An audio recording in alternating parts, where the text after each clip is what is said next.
Itety faritra maro androany ny ekipan'ny Cuisine Bio manentana ny olona ndray anjara amin'ny fifaninanana mahandro arahana SEH sy ny Matv ity.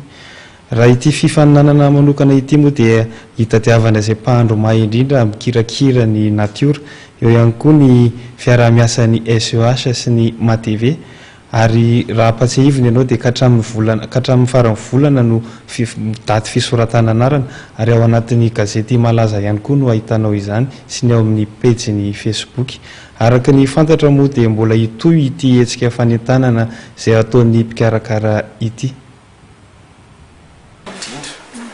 Io tsy natokana fotsiny hoe ho an'ny professionnel matianina fa misokatra amin'ny besinimaro ny faninanana.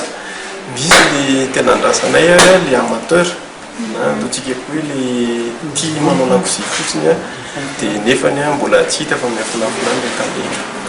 Nefa ny semi-pro ihany koa moa zany dia andrasanay ao anatin'izay. Anatin'izany raha ohatra eo anatin'ny sehatry ny fanaovana traiteur ianao na manana snack ianao na manana gargote manam-panindrina hoe te hangitatra an'izay zavatra ifanananao izay afaka mandray anjara amin'ny fifaninanana. Tsika anjara fa mahafinaritra be tokoa ny zavatra ataony antsika fa manahoana kosa vatra mety toy amintsika aloha.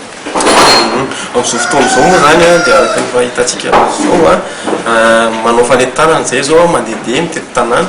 Misy fiara misy zava-maneno mandehandeha any, misy ankizy ihany koa any mitondra le tapakila fandraisana anjara amin'ny fifaninanana.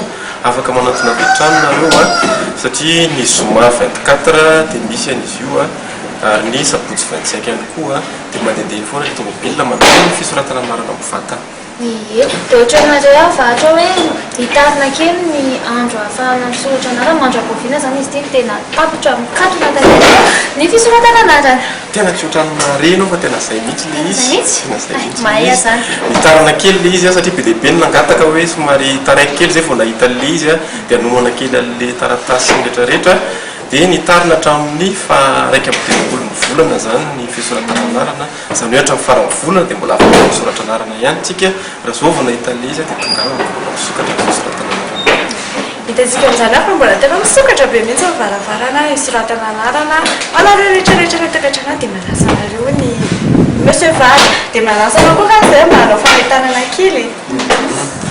Manasa antsika rehetrarehetra efa atongotra dia atongotra ny fotoana efa miandro fotsiny izay izy aza matao ohatra tongava misoratra anarana na misoratra anarana eny amin'ireny ankizy mandehandeha mandritry ny Zoma sy Sabotsy na misoratra anarana arak'le mahazatra le hoe tena any amin'ny Matv na tenao amin'ny snack na tena any amin'ny kiosque tanimoreny na ihany koa tena ry amin'ny hôtel de Combava dia tongava misokatra ho antsika rehetrarehetra amin'ny fifaninanana.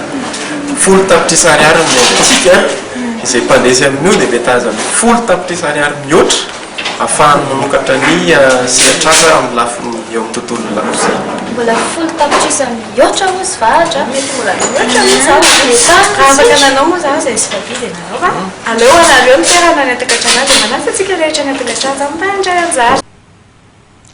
Araka ny efa nolazain'ny mpikarakara teo dia manentana anao hatrany handray anjara sy hanatitra ny tapakilanao amin'ny ty fifaninanana Cuisine Bio ity.